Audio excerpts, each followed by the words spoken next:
Hey everybody, Greg Poole here with Junkie Media, bojunkie.media.com. I even stuttered on that one. I'm so excited about this one. This is an impromptu one. If you have been living under a rock, you did not see the announcement that Compound Mixed Teams has made the MFing Olympics in LA 2028.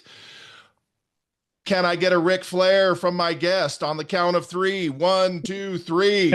Woo! Let's go, player. Yes. For those of you watching, you can see our today's guest is the man with the plan over at USA Archery, Rod Menzer. This is, as you know, Big GP. For those of you listening, yeah, it's happening. I was outside working, had to run in, put on a clean shirt. Try not to run over my mic. Anyway, look, man, we got no other really things to say to intro this other than a big Rob has Heck yeah. I yeah will be polite. Yeah, You Rod has to be way more politically correct than I do. So I'm just going to start with this to all of the people, industry people and otherwise, who have been poo-pooing on this, who have been super negative about this. I'm sorry. I'm just giving you two of these. And for those of you wondering, that was the double onesie. That was the one. But anyway, for those who have been working on this, thank you. Congratulations. Yeah, look, I am as hard on World Archery as anybody is because I think that's what we need. I don't work for them. I don't work for USA Archery. I'm an archer. And so my critique, Right. whether it's Vegas or anything else, I've given Rod Menzer my opinion on things he didn't want to hear. It's what I do. It's not personal. Mhm. But look, Mhm. huge props to Tom Dealin. Huge props to World Archery. I know we were extremely And huge, disappointed. huge props to LA28, the Yes. events team at LA28. Yep. Those guys, they did this for us all. So, Exactly. and And they were the ones who proposed this to the IOC, this, to get it in. Because of course we all know we did not make the first round, right? So we made some tweaks and they took the lead and World Archery and us and we were able to get it done. And this is exciting as heck. It's oh, I'm telling wonderful. you. And look, folks, I know after the last one, everyone was disappointed, and archers on the internet and industry people on the internet came out and they were, it's never gonna happen, and this, that, and the other. There's all kinds of ways to skin the cat. And even though the cat has nine lives, there's always another process. And just because some folks didn't or weren't aware of that process, what do you expect? Do you expect LA28 and the World Archery? And do you expect them to come out and actually tell archers the process before the process is happening or the process during the process? I wouldn't because I've been dealing with us and I know how self-destructive we can be. So, Well, anyway, and all of that aside, let's jump into this shit, Rod. First and foremost, the man over at USA Archery. I know you're at the World Cup in Florida right now, which we've talked about, yep, so we won't even get into that. Bro, where we have our compound men's team going for gold and our women took bronze. So hey, ex- yep. exactly. So let's talk about this, dude. And look, here's the thing, and this is the way it works. I don't care if it's Elon Musk getting stranded astronauts off of freaking Venus, or I don't care what it is. This happened on your watch. Yeah, there. This is something we've all wanted for a long time, and we've been working hard. The archery community and has been working hard. And like you said, sometimes we can be our own enemies. But yeah, this was a quiet way of doing it after the first one. The first one was a very public thing, and then we saw some big money sports come in and knock us out. And this is not something that we wanted to see happen again. So this was very hush hush. It was much quieter. This was something that went straight to the IOC executive board, and fortunately for us, in their final program approvals and things, they agreed to it. And And I know there's going to be a lot of questions, Greg. And unfortunately, I'm not going to have all the answers, but the things that I do know, this is what I know today, like right now, because the press conference is still going on, Right. literally. 12 teams. That's it right now. 12 mixed teams. It's a mixed team only event. So it's not going to be individual medals. It's a mixed team event. But it's a start, everybody. It's a start. Compound is in. It's a start. And this is fantastic. Now, the one thing to keep in mind, why only 12 teams? Why not more? And all these things is understand that the Olympic Games still has a rule, 10,500 athletes maximums. For other athletes to come in, others have to go out. So in this case, my understanding is, there was a sacrifice made in the recurve side. Instead of 64, 12 people, it's going to be 12 less. Right. And that means, there's and again, mixed team is one man, one woman, right? So it's two people, but you're seeing that coming from recurve, but it still doesn't affect recurve. The program's exactly the same. Nothing's changing. It's just going to be a few fewer folks, but it does get compound in, and and then the even better thing is we're guaranteed slots. We don't even have to fight for them because you want to talk about a fight, Greg. You know how many countries have one male and one female, right? Right. You know how many good compound people. We have depth. We have so many phenomenal compound archers. No country has more top-notch archers than we do. Right. But there are many countries who have one or two, so they're going to fight really hard and this is going to be really competitive. But I love our chances, and it's home soil, and we're flying that flag all the way through, and we're gonna do this. We're gonna make this Well, happen, and I'm super excited. I mean, look, number one, whether we have an at-large at team because it's home soil or not, we got bangers, son. We got That's right. bangers. Lots of them. We got bangers. So as usual, and you can remember back in the day, it's not quite like that these days, but you can remember, and I can remember back when world championships and world cups and all that stuff, making Yeah. the U.S. team was harder than winning the medal. Yeah. Now, And it will be this time. well, you got No, Matthias and because you're going to see a bunch of people that the only time they're going to come and shoot our stuff is going to be for those Olympic trials. true. That's true. Right? They're going to show up for those Olympic trials, and we know how many good shooters we have in the Olympic trial, in the U.S. Right? Right. So it will still be tough. Now, this is a game you got to learn, just like any game, whether it's 3D or whatever. Right? It's a game you Right. have to learn. So I think some of our current shooters right now today have a leg up, right? Right. People like Jimmy and Sawyer and stuff, and Chris Schaff and others who have a leg up. There's no doubt about it because they've done this game and they understand it. But you and I both know back in the days of World Indoor Championships and stuff, when we would have the best indoor shooters in the world show up for our trials. Right. And that meant we went to the World Championships with the best shooters, and what happened? We won gold, Right. right? We like cleaned the clocks across because everybody shows up. And so our current shooters are going to have to work even harder, and they will. And the new people that have dreams of the Olympic Games, guess what? They're going to have to come and play and learn this game so they can come and put their best foot forward too. So Com- this is a great thing for our sport com- overall. compound Olympic dreams in what, Rod? In what? In what?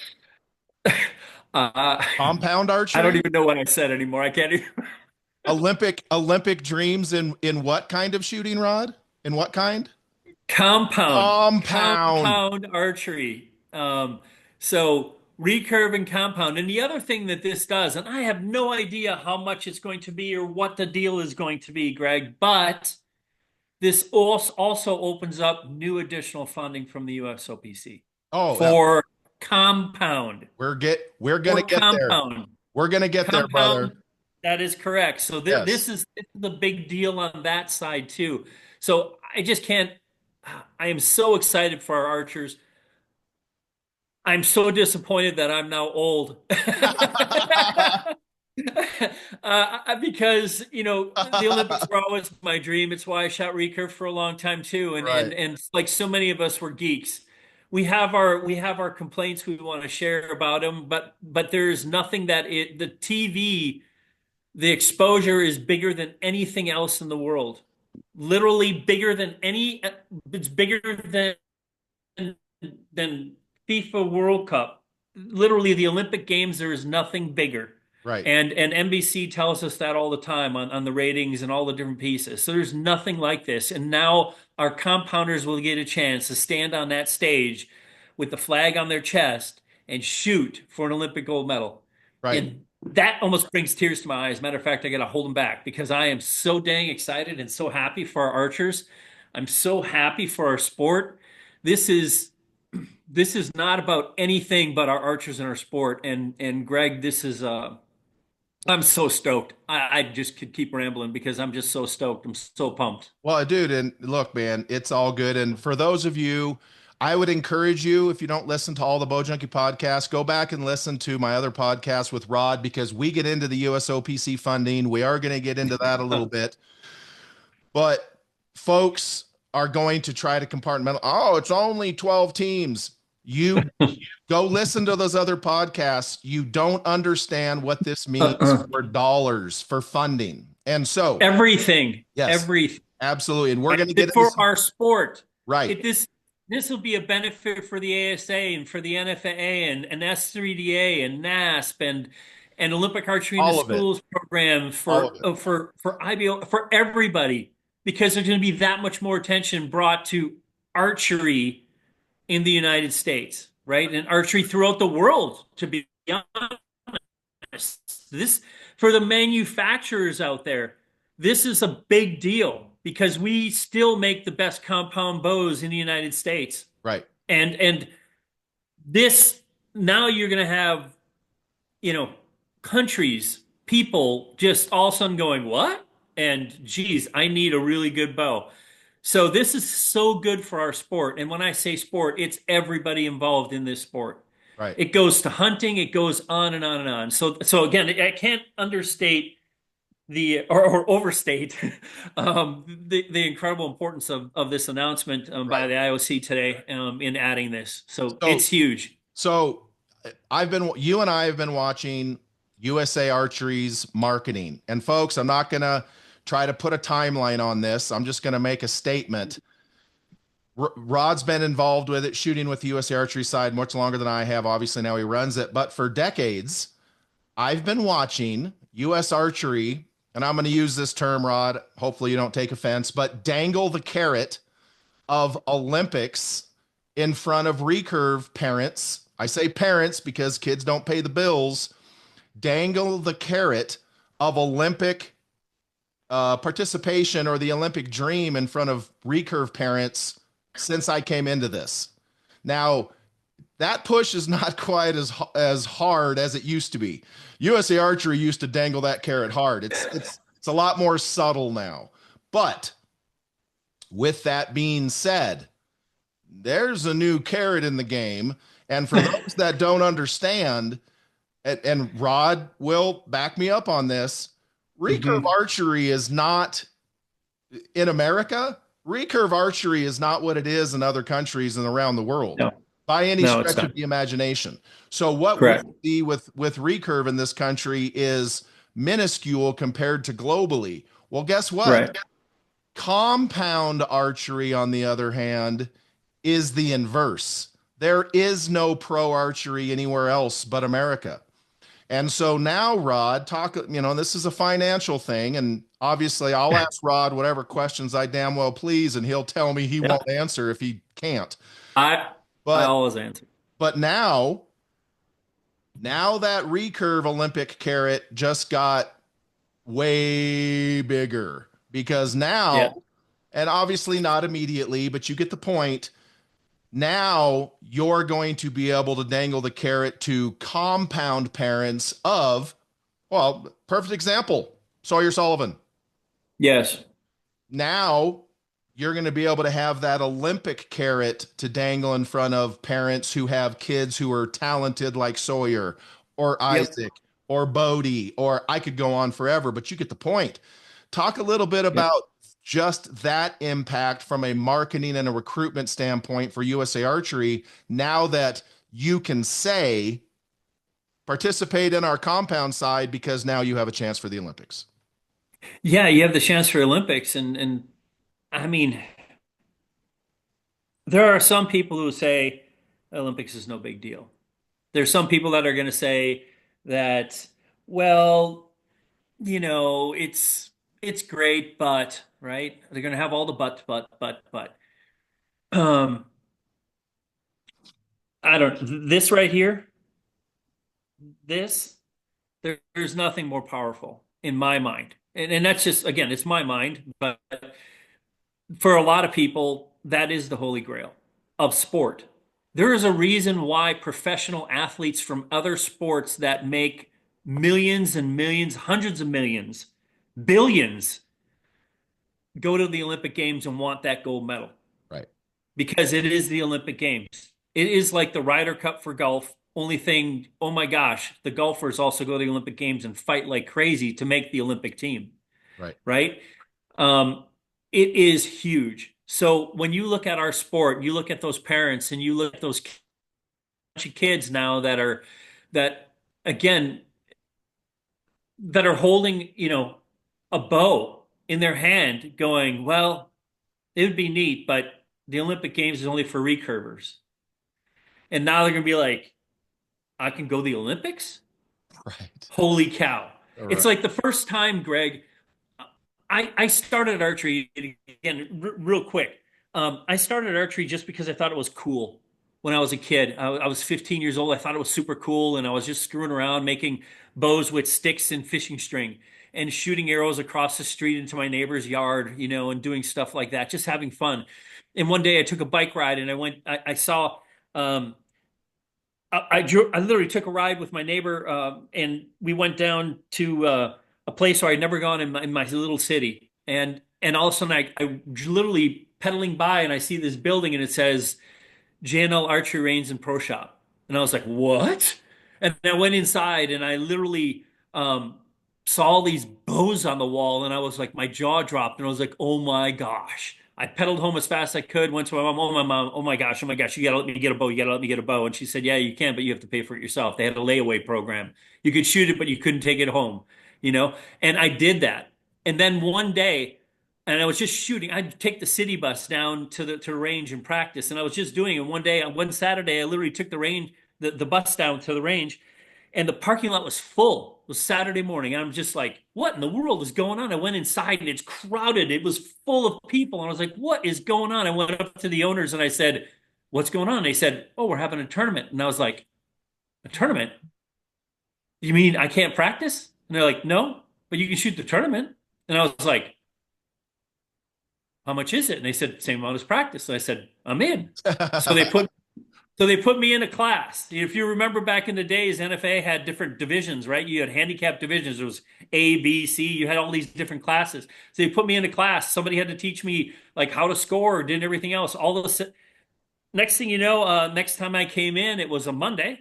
That following Monday, I came in to go practice again, and they were like, "Hey, here you go," and they gave me a little trophy, and I was like, and they're like, "You won," and I was like, "I won," and like, and I was like, "Wait a minute, you can shoot, have fun, and win stuff? Right. You got to be kidding me!" And I was sold. I was done. And this is gonna be the same thing for kids with the Olympic Games. They're gonna be like, "Oh my gosh!" And so I was compound. I didn't know compound. I didn't know archery was in the Olympic Games. And then during LA 84, I remember getting in the newspaper. Yes, people, newspaper, things you opened up. And I literally at the breakfast table, and I opened up the newspaper and I looked at the sports section, and they had like all the Olympic sports listed in the box scores. And there was archery, and I'm like, cool, archery? You gotta be kidding me. Archery's in the games. And I looked, and Daryl Pace was leading and Nice. wins the Olympic gold medal. And I'm just like, oh my gosh. So then, as soon as I got some extra money, as soon as I went to college, what did I do?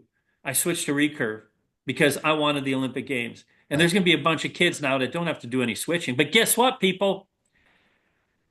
Recurve is still a lot more opportunity this is not going to make recurve decline. I What? don't think so at all. I think Right. actually recurve will grow with archery. Archery will continue to grow because now we even have more exposure for the sport of archery. So recurve, compound, just let's keep banging away. But this opens up dreams for a lot of little kids, Absolutely. guys and girls. It's fantastic. Absolutely. And hey, look, to Rod's point, I'll say it as real gets. If you think you're going to switch from recurve archery to compound because you think it'll be easier to make the Olympics, if you're a guy, you will be switching from having to shoot against one Brady Ellison to shooting against 20 Brady Ellisons. So don't think you're going to jump from recurve to compound because you think it'll be easier to make the games. That would be No. wrong. That would not be a little wrong. That would be incredibly wrong. Hey, I already know that Jimmy Lutz, we were talking before about, if it gets in, and he was one of the few people that knew something may happen. And he was like, I'm all in. He is like doubling down on his training and his thing. So Right. again, to your point, this ain't going to get easier. This will No, only get harder. But that's a good thing. That's a good thing 100%. for our sport. This is fantastic. Yeah. So So stoked. so since we're both a couple of old dudes, let's talk about this. What do you think the chances we see, Jesse Broadwater's not shooting this year, but what do you think the chances are? Because you and I both know if this happened 10 years ago, we could tell who Uh-huh. would be on the team. But Yes. what do you think the chances are we see Jesse and Dave and some of these other guys who can still shoot? They're not in their 50s like us, Yeah. guys who can still pound, but have kind of tapered off simply who knows why. But um, Yeah. how many of these past goats do you think we're going to see come out of the woodwork? I think they will. I think for especially for the trials for this games. Dave may or may not. Dave was never super excited about the Olympics in general. That's what he has publicly said. But he might because yeah, it's a great opportunity and Dave has won everything else. It's like, why wouldn't he try that, right? Right. Jesse, I know, and again, this is not in the last 2 months, I don't think. But I think about 3 months ago when I was talking to Jesse, he was like, may have to dust off the boat for that one. So what I'm Um, saying, and so yes, and there are other people again who maybe do it a little bit more casual, Greg. right, People, that do shoot professionally, but they take it more casual because they're working other jobs, they're doing other thing, and they shoot for just the fun of it. They're right, not professional athletes in the name of that's where they make their living. That to have a chance for the Olympic trials and the Olympic team, they will show up. right, They're going to train, they will prepare, and they will show up. And they will probably be shooting better than they have ever shot in their life. So there's all of those folks out there too, beyond the incredible, archers that we've had in the past. I look at, one of the best archers in this game, in the 50-meter game, Braden Galantine, won more World Cup medals than anybody else, fact. literally. He's here watching his wife. You never know.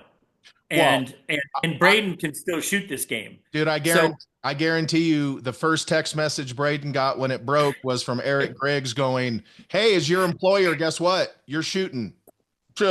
Like Braden is he's on the Mount Rushmore Braden, of FIDA and he can still do the damn thing now. He's focusing on family. I love exactly. Braden is here supporting his family, and he's loving every bit of that. He has put in his time. But to your point, there will be people that are going to show up, and there are going to be people that will just start this sport that are maybe just bow hunters and never shot competitive archery ever, we have and we have and will come into this game. we have neglected to say one of the most important. I can't believe we're so excited.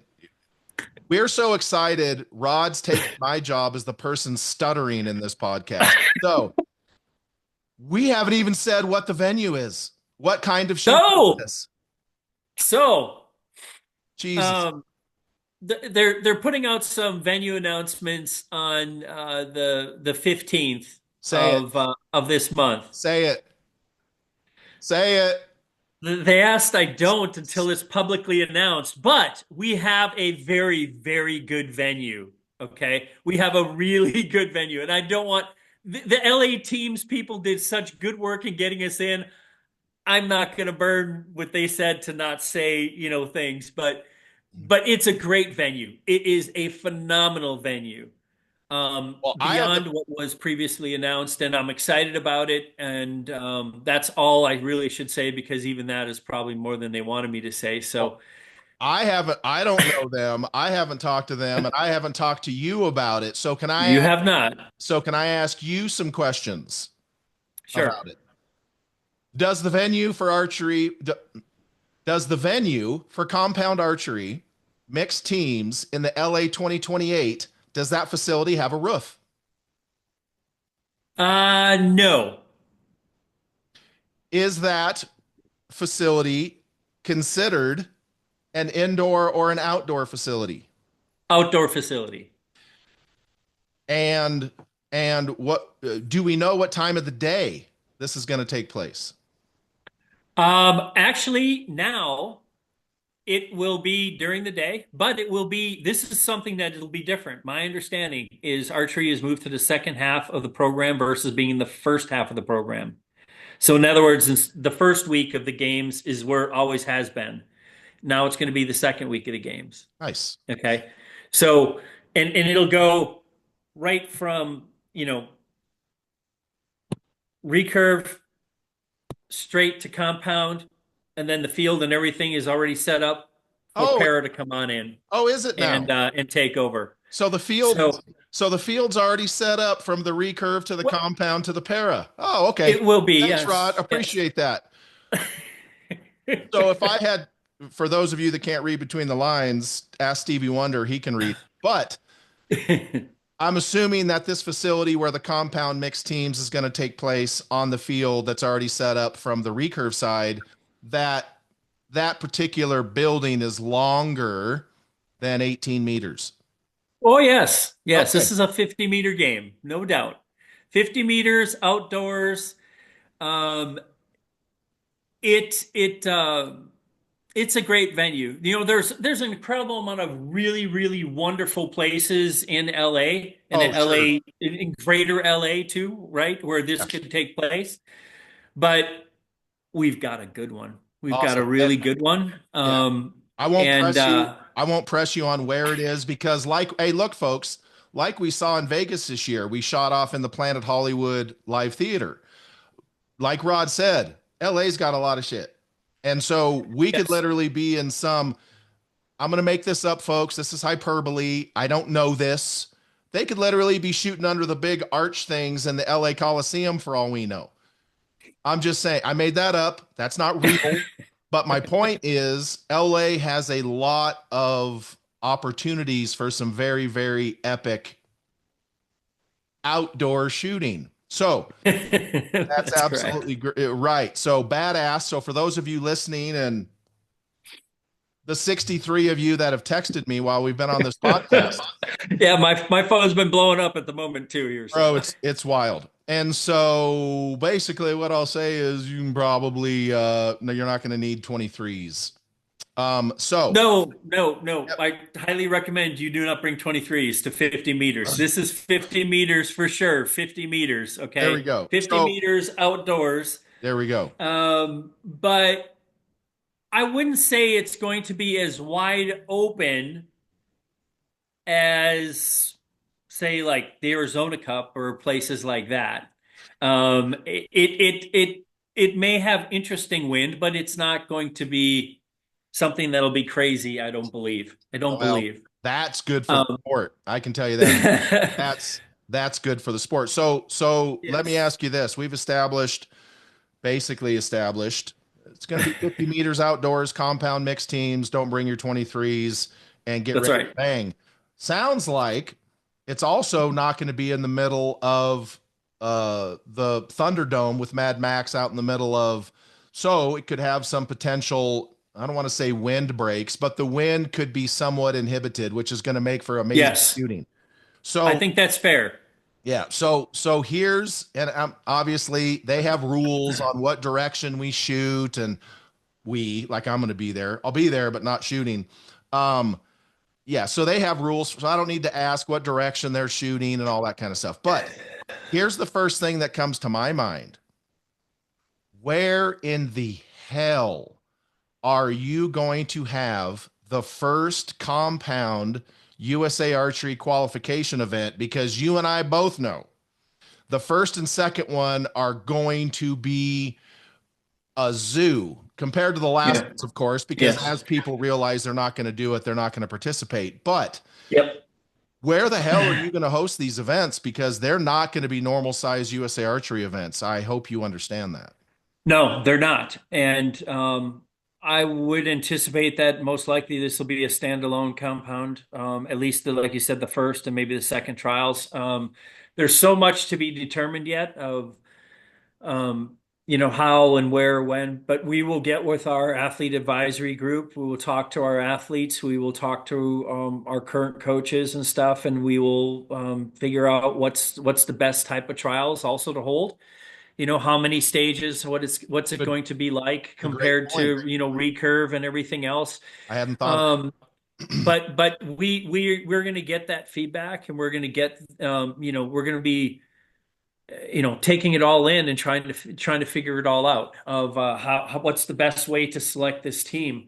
And I do know that it's going to require dedication to make it. That is for sure. It is going to be something where um, it it is going to be hard. that. Right. The entire trials is going to be hard, and they're made to be hard to make sure that there's nothing harder than standing on the podium, on the stage of the Olympic Games. So they're made to be hard. They're made to be pressure cookers. They're made to be difficult, not because of wind or anything like that, but just stress. Well, That there's sure. a lot of competition, that there's a lot of things, and that you have to be consistently good. And to be honest, for us and our compounders and our recurvers, you have to be consistently great Right. Well, and to look, make, I'll make I'll it, ju- I'll right? just say this out loud. The worst, and I didn't even think about how you're going to select the team. We'll get into that in a minute. But for those of you listening, and I'll just use me as an example because I don't care and it's true. The worst thing in the world for Rod Menzer to have happen is a knucklehead like Greg Poole to come to trials and get super hot and make the team. Uh, uh, I'm just being honest. I'm just Hey, bring I'm it. I'm just being honest, but you get my point. Like I could in my day, I at times I could shoot with anybody, but I wouldn't Hmm. want me on the Olympic team just because I got hot for an event or two. No, no. No. I want the people Yep. who are going to be consistently doing it and who we know are iron sharpens iron and they have been hardened through fire. I don't want, Correct. and I use me as an example. People will still probably get mad. I wouldn't want me to get hot, make the team, because I've not shown under the long term pressure that that's where I'm going to perform. And we need people on this team. I mean, we need people on this team that have proven. That stood on those stages. Yeah, And anybody who has stood on a world championship final stage or a World Cup final stage, and then and this is not a knock on Vegas, because Vegas is incredible. And this year I love that stage. I love the arena, everything there, and what it's done is phenomenal. right, However, when you're standing up there, it's even more by yourself than anywhere else. And the archers that have done it both will tell you you cannot compare it, right, that they are different. And so yes, it's going to take that. Now, if somebody comes hot and is great and goes through that process, super. But just like the Ryder Cup, they don't just pick it from, okay, how did one golf tournament go? And this is our team. right. It's multiple golf tournaments, and they rank them and they earn rankings, and that is how people are selected, right? And then there's some, other things to it too. But in general, that's how it's done. So we will have We have to develop all of that. And I know there's going to be people who be like, no, my gosh, now we got to get all these coaches and we got to have a national team coaches. And we got to have a national training program. We got to have this and this and this. First, let's figure it all out and how this is all going to play and what kind of funding we can get and all this stuff. But again, compound is different than recurve. Right. Compound has a lot of games. Our professionals that are shooting compound today, um, those athletes are shooting a circuit, right? They're shooting ASAs and NFAs and doing other things too. I can't ask them to come and, okay, now you guys are all going to live in Chula Vista and all you're going to do is shoot our stuff. We Right. don't have that kind of money. Fact. Okay. Their bow sponsors want them shooting these other events, right? This is a little different than recurve. Okay. Recurve, you know, this is their game. Right. This is their opportunities. Their life. But hopefully that will also change down the road now that compound's in and more people start looking at the Olympic Games and archery and seeing that there's more there and start making more opportunities for recurve, right? Vegas is another great place for them in the indoor side, but again, this is all different. We will figure it all out. We've got to know more details about things, but the details we have right now, mixed team, 12 teams, and it's and we're guaranteed our slots. That's what I know today. So explain to people why the selection process for the recurve team won't also be the selection process for the compound team. Um, it may be. It may be when we're all said and done. It may be. Um, when we take a look at it, and again, I would expect our process and our trials to be a little bit different um, than the last trials that we had, which was different than the previous trials. So every single time we look at, excuse me, we look at what was done right and what we could do better. I personally think our some of our athletes were a little burned out Right. by the time, and even before the last qualifier, they were tired. They were Right. feeling it because all of the events today that they have to go to, and so there's a lot that's asked of them. The recurve archers, they spend a lot of time on the road, and there's a lot there. So it could be exactly the same, Greg, Okay. but it could also be different. But again, we're not going to be bullheaded and say, nope, everything's the same. And we're not going to be bullheaded and say, no, it's got to be different. Right. It's about talking to the athletes and coaches and folks and getting feedback and then determining which way it's going to be. Now Because again, they're scored differently too, right? I mean, theirs is a cumulative score. It's not set system. exactly. That's what I was going So to ask. some of the things that we do in our trials is specifically around, you know, um, recurve. Right. Well, And now we have to have, so is it going to be that maybe it'll be the same format, but we have to do some scoring things different? Again, a lot of stuff. But all I do know is it will be a grind. It will be difficult, and it's going to be multiple stages. And I look forward to it. I look right. forward to it. It Now, is going to be exciting, exciting, exciting. oh yeah. And what I was going to ask about the set system versus cumulative, and that's a huge Yep. difference for folks to understand. But so my other question will be, would you, of course, now I'm thinking about the size of it that you would have to have, but would you have the recurve Olympic team qualifications and the compounds at the same time in the same place? Or would Entirely. size prohibit it? The first stages may be prohibitive because I don't know how big of a fields we could have, right? Right. What people need to understand is our events take a lot of space. You're Right. basically talking like 12 soccer fields, right? Like a lot of space. When targets are roughly, minimum 6 meters apart, and you're looking at, 120 targets.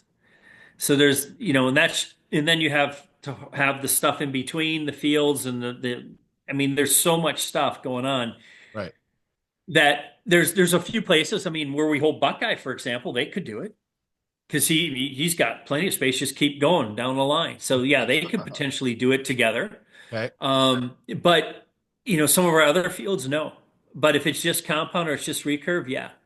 So, yes, I mean, I could see this. I could see it happening. And to be honest, there's people like a Brady Ellison who, folks, if you don't know it, Brady Ellison won the World Indoor Championship shooting a compound bow. He is a phenomenal compound bow shooter. Right. Now, he is going to dedicate to recurve, and he always will be because he is now literally one of the best, if not the best. I personally think he's stupid. Like he's the best. And but there's nothing to say if we had him separate that he couldn't try for both. I don't think he would. I think I yeah, don't think so either, but there's yeah, nothing that says you couldn't. this is true. This is true. And I will tell you this, as somebody who shot both, it's much easier going from recurve to compound than compound to recurve. Oh, for sure. And so, you could see stuff like that happen where people will try and double up. I think it's hard. And then you may be sacrificing the entire games if you do that. Right. So I think he'll stick to being, to be honest, I would want to shoot against him with his recurve at 50 meters. Remember, it's freestyle. He could actually shoot Right. 50 meters and put it on with everybody. And I wouldn't want to do that. Yeah, So exactly. I personally know that Brady has shot 30x Vegas rounds, baby X Vegas rounds with his recurve bow. I do know he has done that. Oh yeah, So, he can rail. There's um, no but doubt. but yeah. So again, so many things, Greg, and it's fun to just think. And right now, I guarantee you, there's people online probably typing things of all the stuff that USA Archery, of course, is never going to think about, right? And yes, we will. And yes, there's a lot there. But we do want the feedback from people. We want the ideas and thoughts. Um, and we just don't know again about funding stuff. We don't know how things are going to be. The other thing to remember is our current coaches coach both. Anybody who Well, says that Chris Webster cannot coach compound doesn't should talk to our compound team who want him and invite him to be their coach at the World Cup final, right. right? They want him there. And once again, you and I have talked about And this. Elias, Yeah. same thing. Well, and you and I have talked about this is I don't think archers necessarily understand the complexities of the word coach. Every other sport, you look at the NFL, the baseball, golf, they have a whole row of coaches. They Yes. have one head coach, but he has 15 assistant coaches that specialize in Yep. archery Yep. simply because of revenue. Yep. When we say an archery coach, everybody throws everything into that. And Yep. that's not Yep. fair. That's not fair. Like that's not fair to Chris Webster. Do you think No. do you think that those this is for everybody out there, not Rod, but folks, do you think that those shooters want Chris Webster in the box coaching them because he helped them bear shaft tune? Or no, it's mental. It's and I'm not saying Chris can't bear shaft tune. I just use that as an He analogy. can, but yes. Mental. They want Chris there because mentally he helps them stay where they need to be to shoot their best. Not because Exactly. not because he shimmed the cams and got the freak in it. No, no, no, no, no, no. Not No. be yeah, not And because and again, Elias was there standing in the box with the men's compound team throughout today, getting them to the gold medal match, and they were all having a great time, and they all get along great, and they know what they need, and he knows what and afterwards they're like, oh yeah, he's great. Chris was with the girls, and they won bronze, and but they will go back and forth, and they will do whatever needs to be done. But when it right, comes to this game and having somebody in a box, and then there is an actual coach out developing archers, yeah, they can do that too. But we have a lot of archers and coaches that can develop other people. right, You know this. Um, most compounders, most good compounders never really had a coach. right, They were self-taught. right. I was talking to Matthias Fullerton, and he was like, "Yeah, he was pretty much self-taught." right? He had a little bit with Damsbo and some other stuff, but pretty much it was watching and seeing and emulating, Right. I was and stuff. That's what they did. It's the guys at the club. It's this, that. Compound is different. Right. Recurve, because of the strains, is a whole different ball game about the alignments and stuff like that have to be done. Where compound, you can be, to be honest, you can look really, really bad at full draw and shoot phenomenal. So we've You seen, really can, oh, right? we've seen it. So Um, so it's about doing it the same every time, right? yeah. So when you think of these compound events to determine Mm. the Olympic team, what sort of, I mean, and obviously, folks, these have not been set, they're not scheduled. They don't even know No, the outline no. of all of this yet. But for you, Yep. when you start Yep. thinking about those events, what sort of locations pop into your head? Um, to be honest,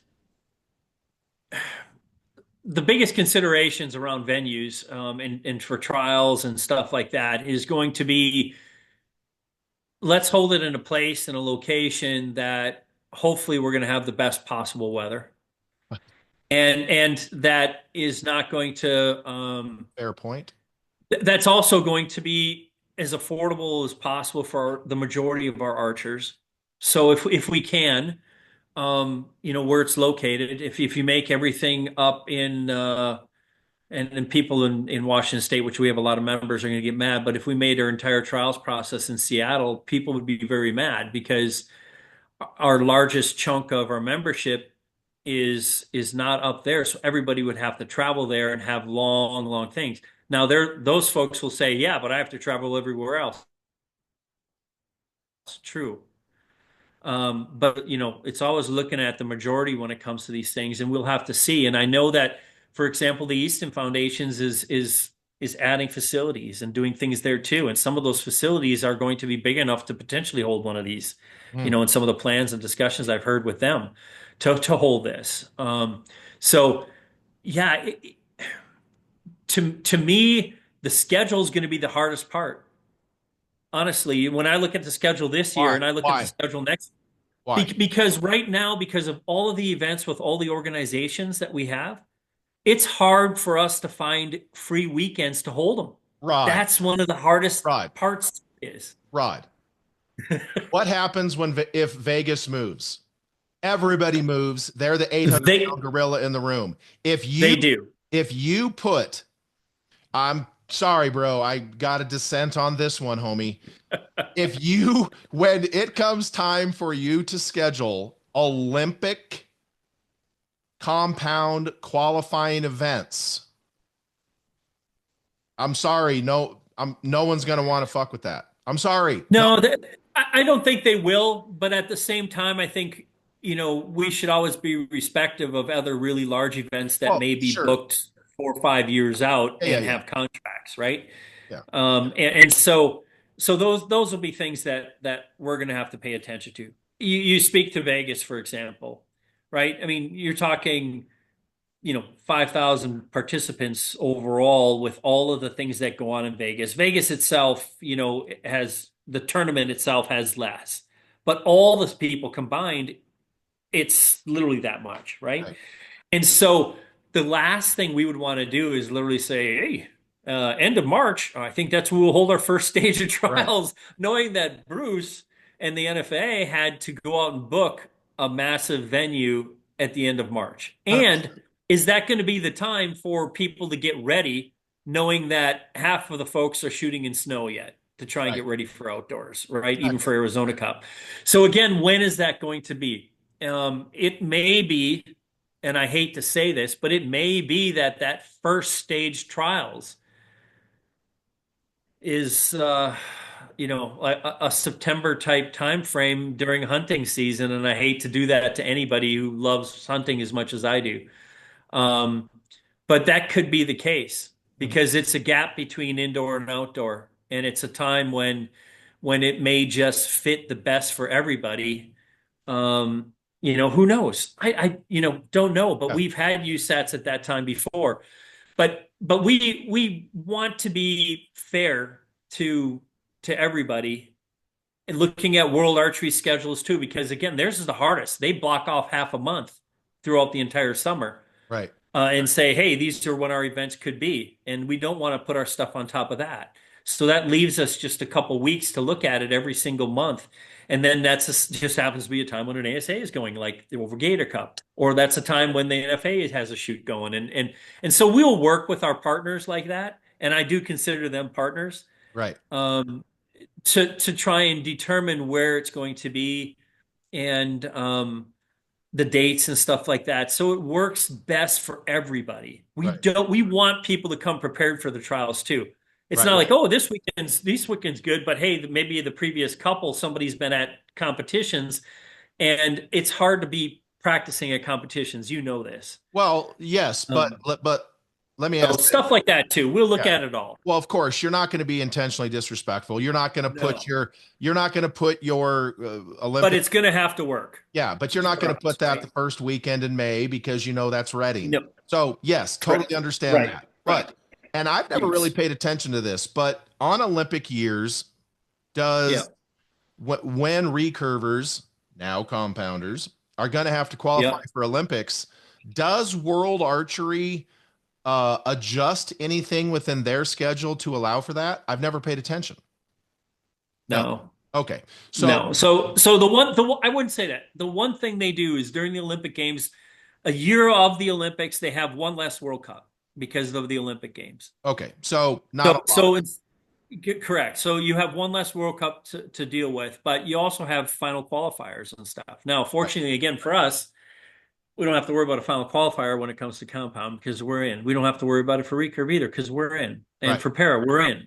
Like we're in. Right. So How long before the LA 2028 games will you have to have your teams determined? um 60 days prior, I believe, That's minimum. it? Yeah, 60 days prior. Damn, that Okay, sounds so but again, our trials will our trials for recurve have generally started the previous year, right. right?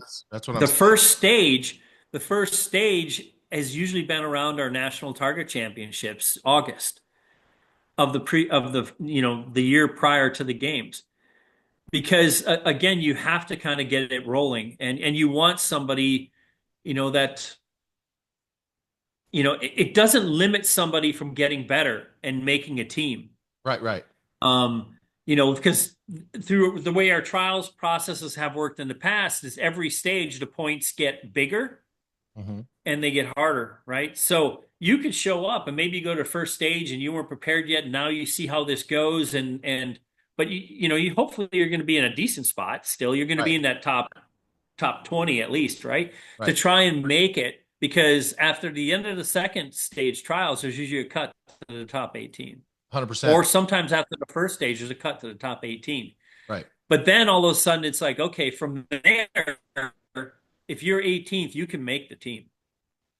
You can make it. Yeah, you got to And ball we've out. had people that were in the bottom half make it before. Yeah, you just got to ball out. But it's harder.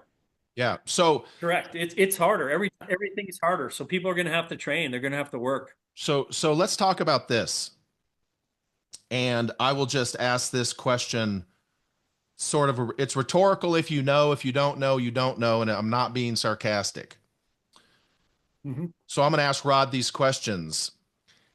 If the Olympic Games are in 2028, how likely are you to see any of the Korean recurve archers shooting anything in 2025? Fairly. They'll attend some, Um, not a lot. I will attend some, but Yeah. not that many. How They how often will you see the Koreans if the games are in 2028? How often will you see the Koreans in 2026 and 27 out on the world stage? You're going to see them out there more. Well, to be honest, you'll see them out there more probably for that one. Um, just because the prior year is the World Championship, so they're going to want to do Well, well there too and stuff. But the ones they but you're have to. right. They're going to Ones be they a have to. lot less. There's going to be a 100%. lot less tournaments that they go to every year. They're not at this World Cup. They don't go to all the World Cups. No, they We don't. do. Right. They So don't. that's my Okay. question. Is the Yeah. Koreans They spend time training. They care about one thing and one thing only, the Olympics. They shoot Yes, that is their thing. they Yeah. shoot as many of the other events as they have to. Now, Yes. we've seen them show up to Vegas and very Well, and they have two teams. There's an A team and a B team. right. That's my point. And so my question for you is this: as a shooter, as now an executive, and someone who Yep. needs to think about these things, Hmm. we all know that when it comes to the Koreans, they follow the protocol and they care about the Olympics and the Olympics only. Yep. We see Brady Ellison, who's our GOAT, no question. We see him Yep. shooting just pretty much the same schedule. He shoots indoors. He doesn't do what the Koreans do, and it's worked out well for him. But my question for you is, with the compound archers, and perhaps not the mixed teams, although the first showing is going to be important, could you see a scenario, and you and I both know, let's just say it right now, Rod, it's going to come down to manufacturers. Because if the Korean team and Hyundai wanted the Koreans out shooting everything, they would be. So this is going to come Yes. down to sponsors because money.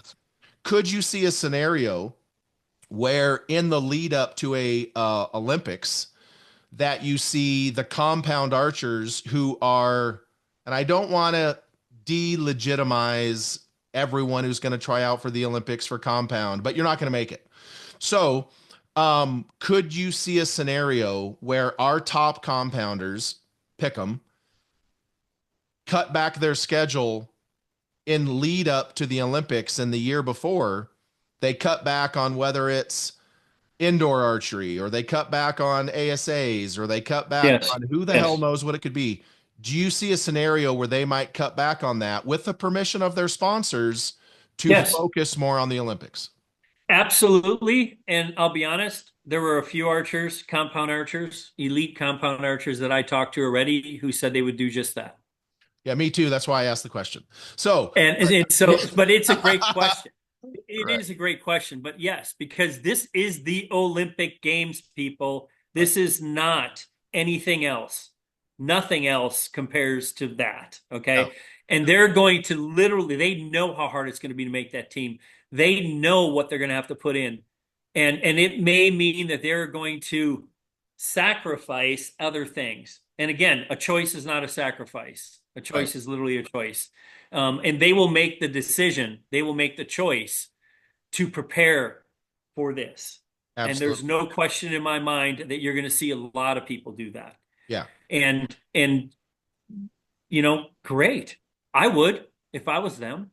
Oh, so would I. There's 100%. there's no doubt. I'd be like, 100%. you would never see a more dedicated idiot out there shooting a bow than me to try and make an Olympic team. Right. Even though, I was working 70 hours a week when I was trying to compete, Yeah. Well, and Yeah. look, man, Brady Ellison said it to me as clear as you can get back in however long ago it was that Vegas is Vegas is the highest pressure event our sport has to offer every year. Hmm. There Hmm. is no event that has more pressure than the Olympics. And the tail No, and the tail no. of that tape is being on the line in Vegas, our Super Bowl every year, and looking over and seeing a huge camera that says rented by Hmm. Hmm. versus looking at a camera that has the same lens and it has the NBC Peacock on it. That's correct. Those two are not the And same. and here's why it is different too. I'll give you another really good example. So I was very fortunate returning from Paris. I was in the club in Minneapolis with and Brady Ellison just so happened to be in there too, flying home. And Brady sitting there and we were chatting and people kept coming up to him and people kept going, "Are you Brady Ellison?" And he would be like, "Yes." And they'd be like, "We saw you. Congratulations." They'd shake his hand and they'd walk off. And Brady literally is like, "You know what? Never, ever before." And he was like, he had a baggage guy walking through the airport. He had a baggage guy literally go, "Hey, are you Brady Ellison?" and they weren't shooters, they weren't archers. Right. They saw him during those games, right? And so that doesn't happen when you win Vegas. No, Not yet. no. Not Right. yet. Right. Right. Okay. But it happens when you win Olympic Games, right? It can change your life. There have Yes. been an incredible amount of athletes who, because of their story or however things worked out, that literally their entire life and career changed because of the Olympic medal, Yep. one Olympic medal. Correct. That has not necessarily been the case. You can go through even with the Super Bowl and go back to, were you the MVP of the Super Bowl? Yep, great. Did it change anything? Not necessarily. But for those athletes, it changed maybe that they were then considered to be a Super Bowl champion, Right. right? But it is different because they're recognized everywhere anyway. But when Right. it comes to our sport, that pressure is huge, and that's why our trials will be as pressure packed as we can create. Will we be able to do unless we get some great sponsors that are willing to fund it and do things like the Hyundai Corporation? Will we be training against a shooting machine with a venue that was created like the Koreans in preparing for the Olympic Games? Yeah. So that and with crowd noise and crowd literally there and literally trying to replicate that as much as possible. Whew, maybe not, but hey, maybe we'll have a good replica of the games, and maybe of that type of finals venue, and maybe those are the types of things that we can do. So we'll get as creative as we can, and it comes down to funding. It always comes down to funding, and people have Right. to understand that. As far as events go,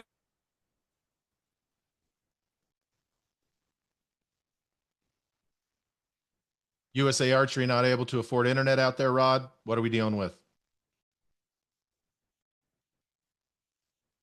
Rod froze up on me.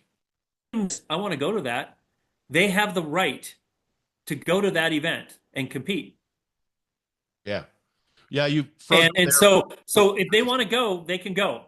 And if Right. they don't, then they could pass, and maybe we allow them to pass and stuff, and somebody else goes. Our team, shall we say? But again, I don't think our B team. I think they're phenomenal. Our Well, archers are deep, so it's well, a good thing. But all of that stuff has to come into play, and we need to be paying attention to that because again, I do believe our athletes last time were burned out.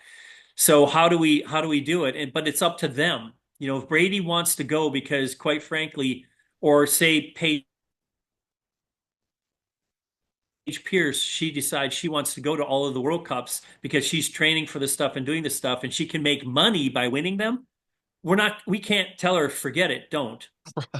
Like that's her living, right? right. So these are things that are really, really important for the archers, and we'll have to figure it out. But if an archer wants to decline, we're going to have to make some things and some changes to allow them to train, as long as we know they're training and doing things and stuff that their athlete agreements say that they can. Right. So And these are important. yeah, and so here's something that I think not a lot of people are really going to. And look, as I've been around the RAs now since 2009, 2010 with Bee Stinger, and so I've seen this firsthand. And so I'm going to make this statement, and then I'll let Rod elaborate on it. But there is no doubt in my mind that the more crossover we get in America training, your facilities, your programs, when it comes to the Olympics, that the more crossover we have between the recurve and the compound athletes in training, in the build up for these Olympic games, the level of our compound archers is going to motivate and increase the performance of our recurve archers simply because of the proximity and the expectations of performance. Even Brady, because you want to know Mhm. why? Brady doesn't Mhm. want to lose to Jimmy Lutz. Period. It doesn't matter what bow he has. He's going to Yeah. be like, "Oh, I'm shooting now." But the people downstream, same with Casey, and you can word this however, but downstream from them, it's better now, but we have had some motivational performance issues within Yes. our, yeah, I'm trying to be as subtle as I can here, but Throwing matches. yeah. And so Yep. having our level of compound archers now training and competing for the same event as our recurve is going to raise our recurve. Period. Yes. Yeah, it will. It will. There's no doubt. I think this is going to raise archery overall. And again, not just in the United States. This is going to raise archery in the world.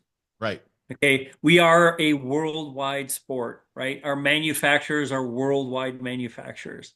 These are really, really good things for the sport all the way across. And so, yes, I do believe that's just going to put more pressure. More people are going to be coming out of the woodwork, and those that are currently competing are going to have to get better, Right. which scares me because my gosh, they're good already. Oh Like yeah. just crazy. When you look at the folks that are here, right? And you look at those, it's not a coincidence that a lot of them are the same folks that were the top shooters in Vegas Right. Right. and that are the top shooters at ASAs. Everywhere. Yeah. So So, it is something that they don't want to lose. right. And for a lot of them, this the reason they're here is this. Right. This now combined with that is powerful to, for those folks where that's where they want to live, right? Absolutely. And so, you know, it will elevate it. The scores are going to elevate. You know this. There is not one time I hear national anthem where I literally don't actually get a little bit like I get this little wave over me, that like this little nervous wave over me, just on TV. Right. I'm dead serious. I get that. Me And too. if you don't, then maybe this is not going to be as big of a deal for you. Right. But if you do, if that gears you up, if that makes you pumped up and ready to go, there is nothing bigger than this. And that means everybody's going to elevate. Right. And that means recurve is going to elevate. Because guess what? Brady does not want somebody else, and he shouldn't. And again, he's not this way. That's not the way he is. But he wants to have attention because that's how he makes a living. Right. And Jimmy wants to have attention too, but now they're both fighting for the Olympics. Now they're fighting for that attention too. So we need, it is going to your point, elevate both. Yep. I'm telling. And they're not going to have a choice, and Yeah. it's going to be fantastic. But we have so many great archers, but more importantly, great people. And I can tell you story after story after story when you see, being in Moscow and how many people literally showed up and wanted autographs and literal the stories are unbelievable and our athletes are unbelievable and how giving and caring they are with their time. Right. In Moscow or not Moscow in Mexico at the World Cup final, thousands of people, thousands. We don't understand that, but thousands of people line up to get their autographs. Right. And it's the most crazy thing. You think that the kids thing and the pro signing thing is really big in Vegas. Well, you should just see these. Right. I mean, it's incredible. And it's the general public and it's everywhere and it's wherever they walk. It's in the airports. And so these are huge things. And I just, if people come and they see that and they experience it, I think you'd recognize it. That it is some of the coolest archery you can do. Right. So here's something that I want Anyway, to sorry talk for the about. rant. No, it's good, man. This whole podcast is a rant. Literally, you and me are texting. I'm outside hooking up my trailer, and you're like, "I'm ready when you are, son." And I'm like, "Well, I'm done with this project. I'm running inside." So if you remember, you and I did a Yeah. podcast here last year that was pontificating on some possibilities of what has come to fruition today. And a lot of people made fun of us for a lot of things, including but not limited to who shoots for what country and what coaches go to certain countries.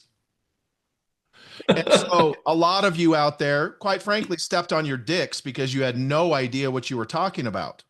And now those swallows have come back to roost. So my question for you is this, Yeah. and I don't know the status of all these, so I'm just going to ask you, and this has to do, for instance, Ella Gibson and Mike Slosher are ranked number one. They don't live in the same country, and I'm not sure they have the opposite sex in their country that can get them there. We're going to get to that. And so my question for you, okay, Jimmy, well, he's an American. Paige, American. We know that Linda has gotten all of her stuff, but Stefan Hansen moved to Yankton. Tanya Gelantine, who I that she is the sweetest person ever. She is Well, yeah. so Yes. but you see where I'm going here. Like we And I think she's either now or may soon be also a U.S. citizen, Tanya. okay, so you see Right? where I'm going, and obviously we don't need to talk about Jimmy or Bodie or Paige No, no, or no. Alexa Ruiz. We don't need to talk about any of those. Linda, I think, is pretty much set now. I don't know if it's a dual thing, but you got Linda, you got Yes. Tanya Yeah. Gelantine, you got Toya Ellison, Stefan Hansen.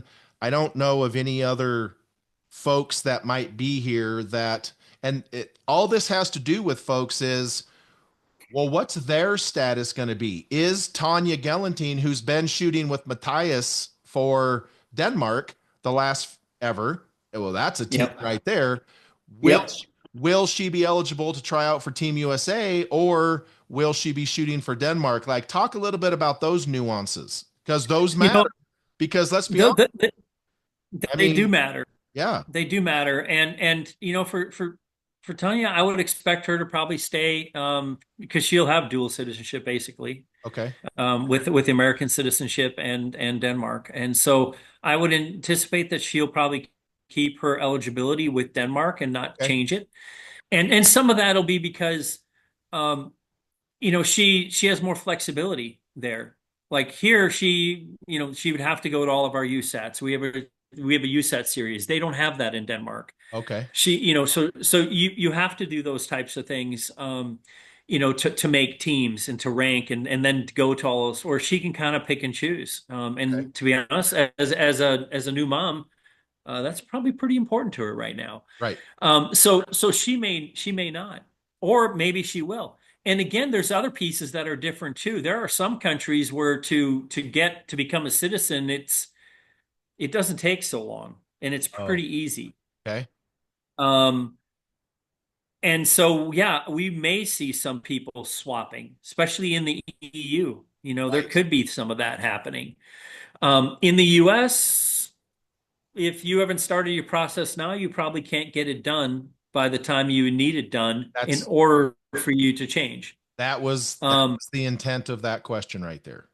right. There could be people, and this you want to talk about, throwing it in there. But Stefan Hansen, Yep, phenomenal, right? yep. Um, he's changing his eligibility to the United States and is earning rank this year to hopefully then be able to shoot for the United States next year. Oh, no shit. Okay. But yeah, he lives in Yankton, as you said, right? Yeah. His wife too, Yeah. right? Is that public Um, information anywhere, or is that just if if, you know, you know? if you know, you know. Okay. So, and again, for anybody that shoots our stuff and shoots compound knows that at Arizona Cup he was earning rank because he had already, filled out and made the commitment and filled out the forms and got that signed over. But he has to wait a year. But during that year, he can earn rank. So Okay. he can't compete. He can't compete internationally. Um, and World Cups, indoor World Series, excuse me, are not considered international competitions. They're open competitions. Okay. So those don't count. But there are others who, for him, he was gonna, since he's here and he's competing on our circuit and all that stuff, he's like, yeah. So he was going to switch so he could, also compete there. So he has to wait, and again, he'll be eligible for World Championships, not this year, but anything after that, and World Cup team next year and stuff. So again, that changes everything for him, right? Okay. So yeah, so you could have people that are going to try and that could do it. And if you who who knows, you got the gold card now. If somebody had the funds and had the wherewithal, where they may be able to come in and they may to go through the process faster than anybody else and get what's required, and that is American citizen, in Yeah, order to compete for the games in the United States. So it is going to be interesting. right. And I hope that people like Linda, who's kind of retired from doing our stuff and is, just shooting certain events and stuff, that maybe this is going to fire her up a little bit more, and that she'll come back in, and she's going to make a run for it, because um, that lady can shoot, and she can really shoot. Her and her And I would anticipate that there will be others that will come here and shoot our circuit more than ever before, because they want the competition to prepare them, right, right. right? And so we're already looking at ways of how we do our rankings and stuff like that for next year, and doing things. And there's so many things in play that I'm not going to even all get into, but these are concerns and questions that we're already dealing with, to try and make sure that our teams are the best they can be, Sure. and that we're picking the right people, Yeah. and giving everyone an opportunity. So it'll be very interesting, Greg. Right. Very Well, interesting. and I don't necessarily, and I asked the question, and obviously you would know for the American side, and it sounds to me like if they haven't already started, and the gold card he's talking about is the $5 million, you can buy your way in. Now, I don't necessarily see anyone doing that to get into America for archery. No, Maybe some probably other not. sports, but because we're so deep. However, going back to the other podcast that everyone made fun of us for, the UK, Ella Gibson. What Yeah. male does Ella have? She's the number one FIDA shooter in the world.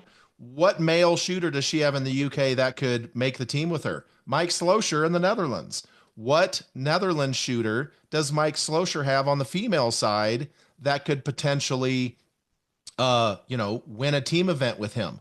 So we have Mhm. the and look, folks, we have the There potential. are others. Yeah, other countries too. Yeah. Yep. So I mean, obviously, if Matthias has Tanya, they're probably going to be Mhm. fine. But Yep. there is the possibility, on paper, Rod, that the number one female and male FIDA archers in the world right now don't come to LA to shoot in 2028 because they can't find a mixed team partner. And It is without, possible. yeah, and without knowing I could make all kinds of immigration jokes right now, but I'm not gonna. Knowing the immigration status of things in the UK, um, what would it take? And I don't expect you to answer this. I'm just throwing it out there. Yeah. What would it take for let's just throw out a name. I don't want to throw anyone under the bus too entirely hard, but let's take one of the top 10 American shooters who, let's say they don't make the American team. Yep. What would Yep. it take for them to get whatever it takes in the UK to go shoot with Ella? Or Sure. or what if oh, I'll just use Paige because she's bulletproof. What if Paige doesn't make the team and then she can do something to go shoot in the Netherlands with Mikey Slosher? Well, So Greg, there's a whole nother part to this, and, give and it. that is the money that other countries pay for gold medals, for bronze medals, and for silver medals. It's a lot. And so I already had heard some archers, and I won't name them, who were literally like, "Ha, yeah, I'll go shoot for Singapore. They'll pay this much, or I'll go shoot for Saudi. Malaysia because they pay this much." Yeah. For their, it's like, and it's not chump change. And I would never say that. How dare they? Right. Because people, we're talking huge sums of money here. We're not talking, we're talking hundreds of thousands of dollars. Yeah. Because of the And attention. so, right. So I wouldn't fault anybody for doing that. But okay, if that's the way it is, okay. But I will say that when you're in LA, um, you're in LA and you're on our team, even if you were a great shooter here and you're shooting for somebody else, um, you're going to be at a disadvantage because of our It's different. crowd. It hits different. It hits differently, but I wouldn't blame anybody for doing that, and it's entirely possible that that stuff could happen. We don't buy archers. We Right. have archers that have come over here, Linda and Stefan, and that are wanting to do that, and others that have done it in the past. Nicholas Demore, I mean, great recurve shooter, Olympian, but he's a U.S. citizen from the U.S. Virgin Islands, and he is over here earning rank, Right. and he will be eligible for our world team this year. Um, and so there are people that come here and decide to come here, but none of it is because of the money, Right. because we're not paying them like that. But it's No. because they want to be part of our team. Right. And maybe it's because of the opportunity with archery in general, because even at our events, which aren't considered to be the big money events, but even at our events, they're paying more than all the events in Europe do. Right. Current. Right, to Yeah, win for sure. stuff. So it is still places where they can go and they can compete and they can learn and they become better. Right. Ella, for example, she comes here, she knows she has competition. And there's nothing like competition to make somebody better. Right. Oh, absolutely. Iron sharpens iron. However, the program Yeah. that they have for her over in the UK, you can't even sniff that level of support. Sorry, you just Yeah. can't. And Yeah. well, one, it's It's America, and our government doesn't get involved. I mean, right. wouldn't it be nice, Rod, for them to shovel maybe $1 billion of that USAID dollars your way to maybe, I'm just saying. So It would be great. Yes. yeah, It and would be so great. obviously it'd be just as illegal as the other stuff they're spending it on, but that's a whole other podcast. So I bring that up. We brought it up. I don't know if it was a year ago, but we brought it up last year sometime, and everyone laughed. But it's reality. It's the reality of every other sport, track and field, and pick them. Some countries are way easier to do it in. America's one of the Yes. not easier ones to do it in. But if Right. you Google, Rod brought it up. I hadn't even thought about that yet. If you Google what some of these other countries pay, Emirates, Saudi Arabia, the oil countries, Mhm. the oil money, they aren't playing around. Not only that, they will pay you a substantial amount of money leading up to it just to make the Olympics, because then their flag appears in the Olympics, and that's what they wanted. Winning a medal's great. They're Right. about the exposure. And so I Yep. say that Yep. to transition to this. How long ago did we see Korea start playing around with compound? How long ago did we see India all of a sudden start developing their compound? How long? So we have seen some countries start tinkering around, and let's be honest, well, Korea, not really, but they sucked at compound archery for a minute. Yep. And Yep. now India's out there collecting medals like they're for free. And Hmm. I'm not a betting man, Rod, Yeah. but I'm going to go out on a limb and say that the Korean compound team, when it comes time to really hit go, they're going to be pretty damn good. And we don't get Yeah. to see them a lot. Yeah. Their compound team, I think it was last year for the first year, actually trains at the national training site with the recurvers. They just started doing that, Yeah. right? And so yes, and there's even some other pieces here, like India, one of their best compound shooters, and they're good people. If you haven't been paying attention, they're Yeah. good. One of their best compound shooters just switched to recurve, and the reason he switched to recurve was he wanted to represent his country in the Olympic Games. Well, they do have good female recurvers as well. Right. So now he could easily, if he wants to, he could switch back or he stays on the path. But he Right. literally made that switch. So there's a lot of that. And the Olympics can draw that, Right. right? And yeah, it'll be interesting, but they're going to come and they're going to come at things really hard. Yes. And all these countries, they're going to double down on programs that they've had, and it's like, how are we going to do this and this and this? Oh, we need to do this and this and this, but we're not, you know, contrary.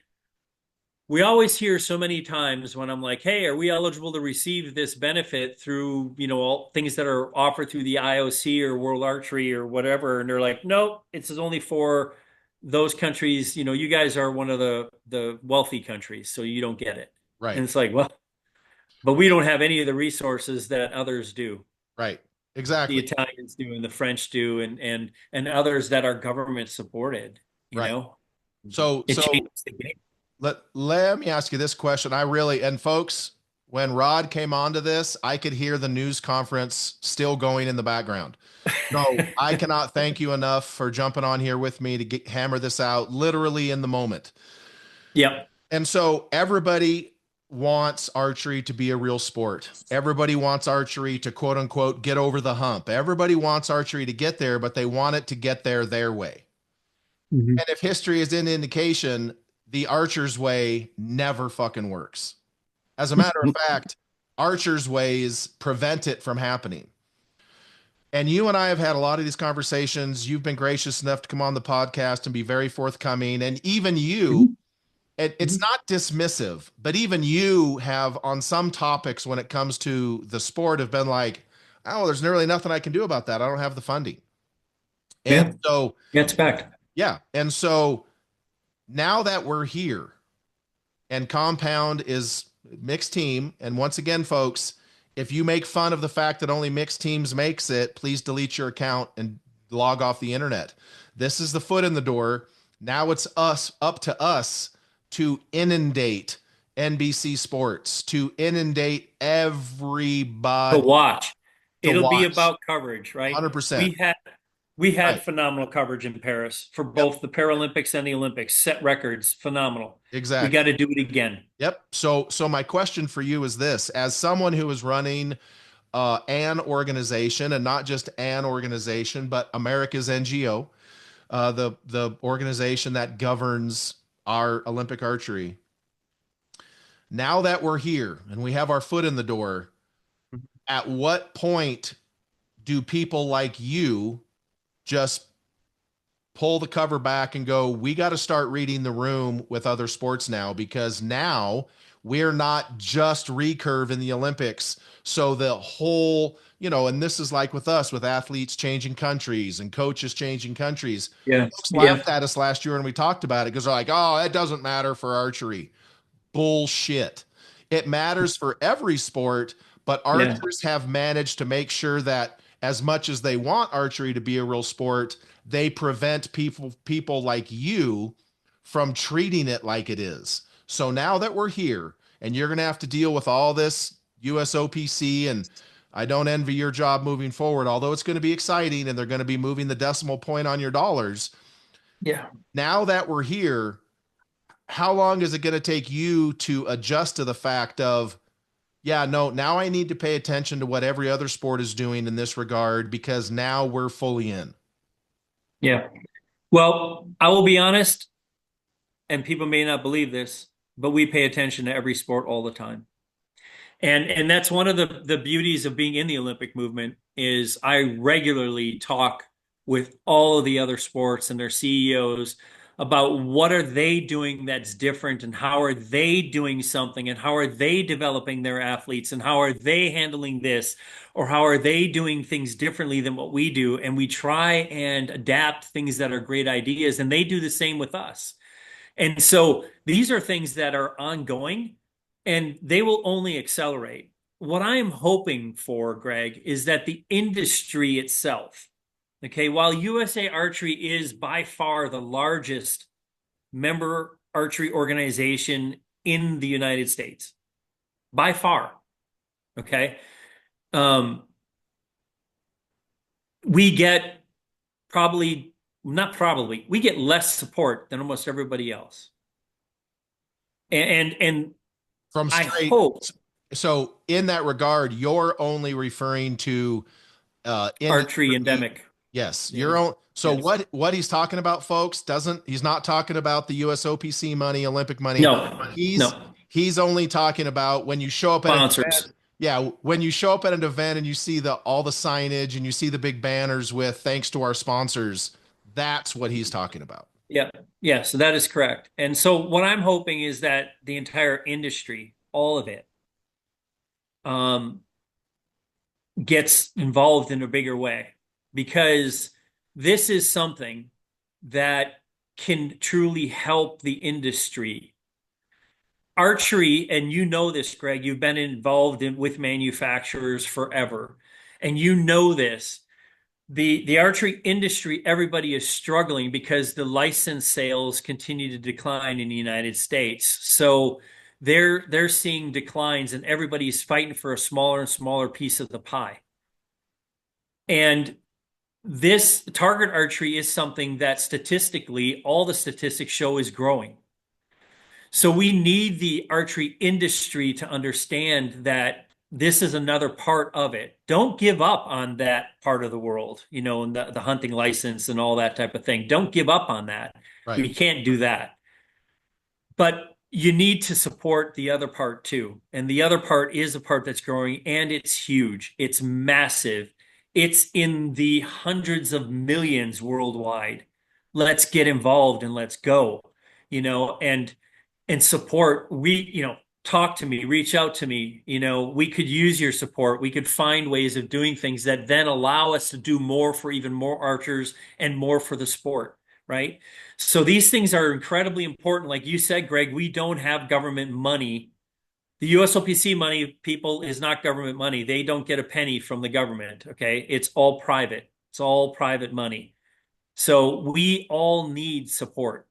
And so I hope people get behind that and really look. And as you and I have talked in your other podcasts that you mentioned, our finances are all online. You can look at them. We're an open book, and Including I'll Rod, answer any questions that people have on it. including Um, Rod's salary. It's all Correct. It's all there. But understand that some of that stuff, if depending on what line you look at, includes reimbursements for expenses and oh yeah, stuff yeah, yeah. too. So it can look different. But still, yeah. This is something that's really, really important. And I hope the archery industry just kind of changes a little bit and starts to do a little bit more with us as well, because we're open to all. Well, We're open to so all. since you brought that up, I lied. The last one wasn't my last question. This one will try to be, but you brought it up. It's your fault. And that is the sponsor support. And Yes. now I will preface this by saying Rod is not new to this, but unlike Bruce, Rod doesn't have 25 years at leading USA Archery. So I can't look at Rod, and I would, folks, believe me, Rod knows I would. I can't look at Rod right now and be like, what do you expect, bro? It's what you've done the last 20 years. Rod's not been there the whole time. So I'm going to ask No. this question. And I only say that so that people can understand there was other people leading the organization before you that, in my opinion, fine people, but the choices they made, the people they brought in, and the direction they took the organization has kind of led to the fact that you struggle with sponsorships today. That's just my personal opinion. So, Yeah, I agree. I don't and I don't so disagree with you. yeah. And so my basic question to you is about the sponsor, the lack of sponsor involvement is why? Why do you think that is? You and I know why it is. This is for the people at home, and then we can dive into that Yep. real quick. Then I'll let you go, maybe.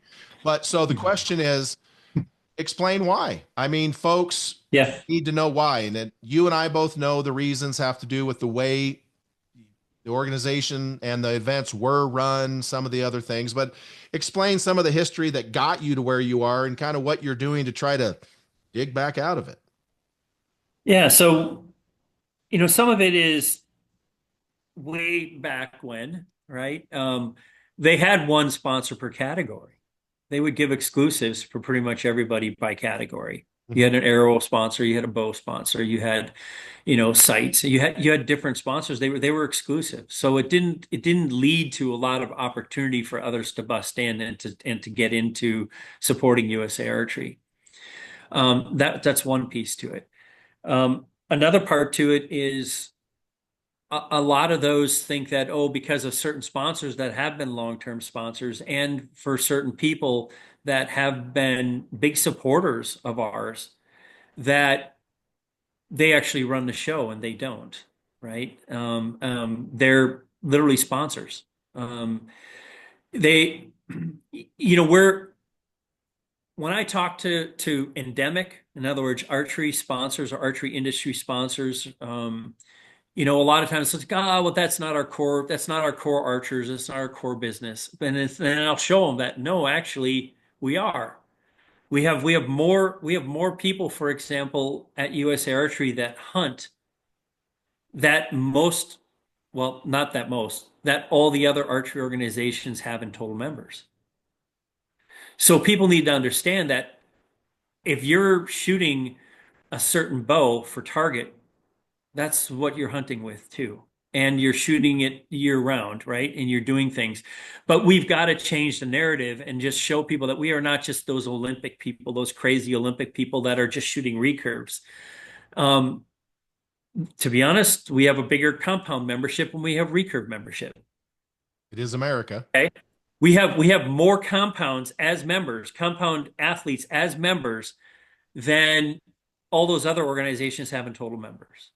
So Right. So, do and you it's not a knock to them, but right? it's like people don't realize how much we have changed. And I'll be honest, since we have, in the time that I've been here, Greg, our membership is, I don't know, it's roughly 40% bigger, right? I mean, we've grown substantially. Our events, remember the events that you used to attend where we had 175, 200 people at, and now Right. we're at, 750 people. Right. We'll do a Joad Nationals, our junior, right? Our junior nationals will have 830, 840 people at.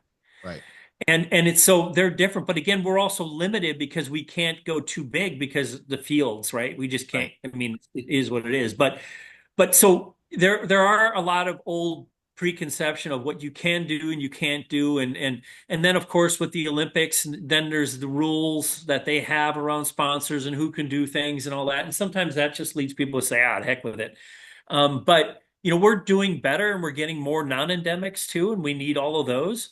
And but we do need the industry itself overall. We need more of those folks to get involved, and Well, we'll find things. yeah. But yeah, it's just different, but it has changed, Greg. Um, but it's changing slowly, and we need it to speed up. Right. Well, and I mean, like, look, everybody's heard the stories about someone showing up with a camo limb and they got to spray Right. paint. They got to spray paint it. You can't have Correct. camo bows. And it's Yeah, like, and our dress code is so crazy, but yet if you look at it, the ASA dress code for pros is actually more strict than ours. We don't require collared shirts, and but you can wear camo clothing as long as it's not in the finals or on broadcast. And there's reasons for it, and I can explain that. But I think, Greg, we talked about that before, right. of why. So they should go back and listen to some of your other podcasts of why camo, when you go to a World Cup or a World Archery event, is not allowed. But USA Archery, yeah, you have one bow and it's camo. Show up, That's huge. like shoot That's it. folks. That's huge right You there. can. You Yeah. can shoot in jeans, people. Right. Just no, not torn jeans, but you can shoot in jeans. So That's what I'm, it's different that's what than I'm what it saying. used to be. We're not in all white anymore. Right. Okay. And look, folks, what I said was the past reality. No camo. You couldn't even have, when I was running Loophole staff under Pryor, dude, we couldn't give them binoculars that were camo. And I'm like, we don't Correct. make them in anything else. What are you Yep. talking Yep. about? You want me to Yep. sponsor your organization, but yet my new product that only comes in this particular camo pattern isn't allowed. It's like, that's the dumbest thing ever. So you guys are changing rules like that are counterproductive. And look, I'm sorry, Yeah. folks. If you show up to shoot the Arizona Cup in full Sitka gear from head to toe, I have other questions for you. Let's just be honest. I have other questions for you. You could shoot qualifications, but then once you get to the finals, they would be like, hey, man, look, wear this We got garbage. to change. Yeah. But so those things are being changed. Some of the What's the But your best? manufacturer or sponsor will probably not be happy that that was the case unless it's all Sitka, Yeah, right? unless yeah. And so, But then, yeah, go ahead. yeah, and Sorry. so, some of the uptightness of judges when it comes to certain lines on the thing. Look, These the are the same rules as Vegas, everybody. right, and that's what I was going to go with. It is number one, when you're out there shooting like an Arizona Cup or any of these events, that look, it's not Reading. It's not a field course. You're not walking from target to target to target. And everyone Mhm. wants to walk back to the back and sit underneath the things anyway. So if you're a photographer, there's, so none of those have generally been too prohibitive. But I think the overall thing that you guys have been fighting is the perception of that uptightness from the past. Uh, yeah, And and we do have some other things too, like safe sport, right? So we have certain requirements around that. yeah, well, That again, the federal government, this is an act, people, that it's a law, and we have to do what they tell us to do. And this is something that Congress passed. So we have to follow that. right. And so again, there are certain pieces, but But how it's much not is, as crazy as what people but how that I much, hear where people are like, oh my gosh. And when I go somewhere else and right. they're like, But oh, you guys are just this and this. And it's like, no, no, no, no, no. yeah, but how often is safe sport really a factor for the normal archer shooting a qualification round at like that's not They have to wear a band, something yeah, like that. it's like come on man, like it's the 99.9% of the interactions at an archery tournament, any archery tournament are Yep. never ever going to fall under the purview of that particular law. And then Correct. a percentage of the ones that do probably shouldn't have anyway because someone's trying to be a dick. But that's not the point. Right. So Right. what else? Like when you mentioned the signing with the not the practice with the pros, but the meet the pros. You mentioned that Vegas event. They do that at indoor nationals. Yep. Reading has a pro am. The outdoor Mhm. nationals Mhm. when the NFA pro chairs doing their job, they have a pro am. So what Yep. else are you guys trying to do to make your events more? I don't want to say entertaining because Yeah. it's archery, but what else are you guys doing to try to make your events a little bit more funner for the non-shooting times? Yeah, and that's always the hard part for us. And it is something that we've really been, racking our brains on. And some of the things, for example, I believe we are having it again this year. I'm not 100% sure, but hopefully we're going to have a beer garden behind the finals venue of our national target championship, right? So we'll have that there with some snacks and people can Adults, have that and do things. But it is something that, some of the challenges that we have, and we're trying to find new ways of doing it. I think Arizona Cup does a great job and has just kind of the way it's set up. I think Gator Cup is another really good setup to where people that are going between fields and doing things, it's like all the vendors can be in one place and they're getting traffic and they're having stuff go by them. right, For us, unlike when we don't have five lines or six lines and a bunch of people waiting to shoot later and people hanging around. It's like they shoot for 4 hours or 5 hours in the morning and then they head off and the new group comes in to start at 1 and everybody's running to go get lunch. So we don't have as many hanging around, but we are trying to find ways to get it so that people do hang around more. sure, And that is really relying on our vendors and sponsors to literally have a booth and to have those areas and to invite their shooters to stick around and hang out in their booths. That's one of the biggest things in Vegas and indoor nationals for the NFA and others is to have those pros in the booths, right? If they have that, people are there and they sit around and they want to chat and they want to see them, they want their pictures taken with them, and we invite all of them to come here. The Lancaster trailer is always busy at our events, and it's right, here too, and it's busy. And all of the sponsors that are here and at our events, it's up to us to try and find ways where we can get them to be busy right. and to get them people to stop. But it's also up to the vendors to do the same, right? So we need more partnerships and we need more ways of looking at that, and trying to find different things. And one of the pieces that hopefully next year, we'll be able to do is, is to have those pros in the booths, right? If they have that, people are there and they sit around and they want to chat and they want their pictures taken with them. And we invite all of them to come here. we're trying to get team rounds at all of our events. And people have so much fun doing team rounds, Greg. Right. Whether it's a mixed team or club teams or whatever. And we want to do it at every single event because that is where people literally like they have a blast. Right. Shooting with your buddy or shooting with somebody and doing a team round. It is so much fun. So doing those types of things will make our events, I think, even more fun and better. Um, it's a constant thing. But we're kind of limited a little bit in what we're doing. But I'm open to all eyes, ears, and different pieces. But first, we have to continue to try and improve our events. Our ratings that we do get from people that participate in our events that fill out the surveys are pretty doggone good, to be honest. But there's always some good comments down below, and those are the ones that I like the most, and they're usually not kind. Some Right. are, some Right. are, but those are the ones that are most important, like because somebody took the time and they were unhappy because of something. So let's figure it out. Right. But we want to do things, but the vast majority of people really have a great time and they really enjoy it. And if you talk to people and you come here, you'll see that it is actually a very welcoming environment at our events. And the archers love seeing new people there that haven't shot before. And just like everywhere else, you can shoot next to your idol. Right. Entirely possible.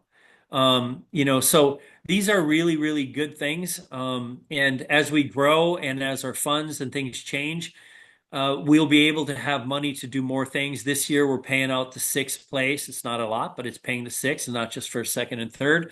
But we pay the same for women and men, right? Keep that in mind. And we're hoping to get more so that we can do, with barebow and masters and stuff too. And so that's where our sponsors really come into play and trying to do that. And we've had a club, a great club in Chicago that for our national championships actually gives out prize money for para, Mm. right? So these are things that, I'm really appreciative of. And, we just need more of that. We are an organization that invest the vast majority of our funds back into the athletes or into the sport. We Mhm. spend, hundreds of thousands of dollars every year in grassroots development of our sport. There's nobody else that spends that much in it. And we have really good partners out there like the NFA that specialize in events. And Bruce and the NFA have been great partners to us in holding a lot of our events Right. internationally, right? They're doing the World 3D and Field again next year. They've done World Cups, they've done World Championships, right? They allow us to partner up with them for our indoor final to reduce costs for our athletes, so that it's one thing, and we do that at Vegas now. We used to be at Indoor Nationals. Um, you know, there they do things, the Indoor World Series that they did in Chicago, right? So these are really good partners of ours. And I Right. really do look at them that way. And we want to do everything we can with all the partners out there to just grow our sport, but also to give more opportunities for our athletes.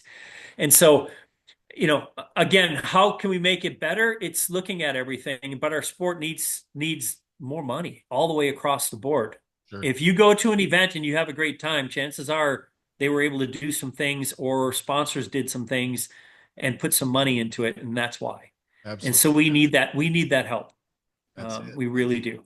All right. Well, all So right, everybody. That's hopefully that Rod. makes sense. There you go. That's Rod Menzer. Let everybody know where they can keep in touch and follow USA Archery and the progression of this new workload that you and the team are going to have to endure. You got it. usarchery.org. That's all you have to go to our website and you get everything there. You can sign up for newsletters. You can sign up to be a member. You can shop. You can do different things there, but you'll see all the news and everything right there. There you go. And you can And then, obviously of course, online. You can follow us on, on the Twitter, socials.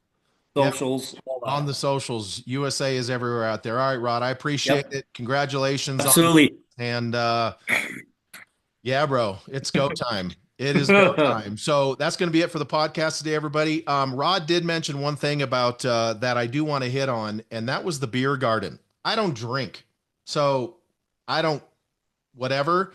But You can have the free chips and salsa. that's what I'm saying is we're adults And, there was a particular, it wasn't an incident, but there was something that happened in Vegas where a father purchased a beer legally and was watching their child shoot and was asked to leave and stop drinking the beer. And here's my thought on that. Um, every indoor nationals in Louisville, there was several beer vendors selling beer inside that venue, and no one ever said a word. One particular organization in 3D didn't accept a beer sponsor from someone because they didn't want beer involved, but yet those same people would go to the other northern 3D organization that had a beer garden at every event. Have you ever been to a baseball game, football game, hockey game, soccer game? Have you ever been anywhere where adults are there for a sporting event and are not allowed to purchase an alcoholic beverage as long as they do it responsibly? No. Then close your teeth, keep your teeth and your lips together, and allow adults to do adult things until that adult, a particular adult, may not be allowed to do that anymore because they weren't responsible enough. In the meantime, don't prevent everybody else. And look, folks, no, you're not going to run over and slam a brewski in between ends and run back over and shoot. That's not. No, you'll fail a drug test. Well, then there's that. That's not how it works. Although No. people do it at their cars. Trust me. But my point is, if USA Archery or the NFAA or any of these archery organizations want to continue to read the room and make our sport like a real sport, whether it's cornhole or darts, it doesn't matter. Those take place in bars, for Christ's sake. Just put your Karen away and allow these organizations to develop these sports into archery per se, into a real sport. And then having an alcoholic beverage, once again, folks, read my lips. I don't even drink, but all of these events should have the capacity for an adult to walk over and buy a beer or whatever when they're done shooting. There's nothing wrong with that. And if you think there's something wrong with that, then you obviously don't want archery to be a real sport. That's just my opinion. But that's how it goes. Anyway, thanks, Rod, for coming on the podcast today. This was My pleasure. This was an impromptu one with news like A great this. day. Yeah, with news like this, we have no choice. This is what it's going to be. I guess, and the question is going to be who you got for the U.S. team, who you got for the Netherlands, and let's start, folks. I mean, gambling is not legal per se, but we could certainly do some over-unders on some lines for prizes. But the point's going to be, this is going to add a level of excitement to what's going to be happening in compound archery from this point forward. For some of us, we've been excited for almost a year because we knew and were confident it was coming. For the naysayers and the people that didn't know, well, the light's been turned on for you, so here we are. But we as archers, we need to come together. We need to support this entire thing, not just USA Archery. We also need to support NFAA. Support.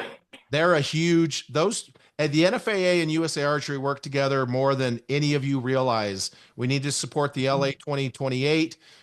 Here it comes, something you're not going to hear come out of my face hole all that often. We need to support World Archery. We need to do everything we can. It's not that I hate World Archery. They just do some dumb shit. But don't we all?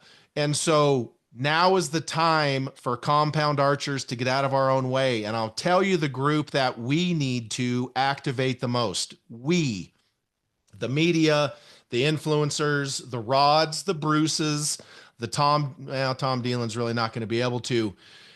Why is cornhole so damn big right now? Because they have activated the recreational folks. And in our side, I'm talking about hunters.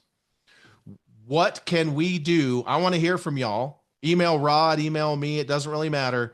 What can we do to activate our hunters to support compound archery in the Olympics? Because as we've seen, yeah, they'll kind of support recurve archery, but I've literally had people ask me how Brady Ellison shoots his recurve out of a tree stand. That's real. That happens. So I'm not even joking. That's not hyperbole. That's real. And so we need to activate more of our participatory members, hunters, folks that just shoot local events that don't give a look. There's millions of people that don't give a shit about Vegas, and they don't give a shit about USAT events, but they care about the Olympics.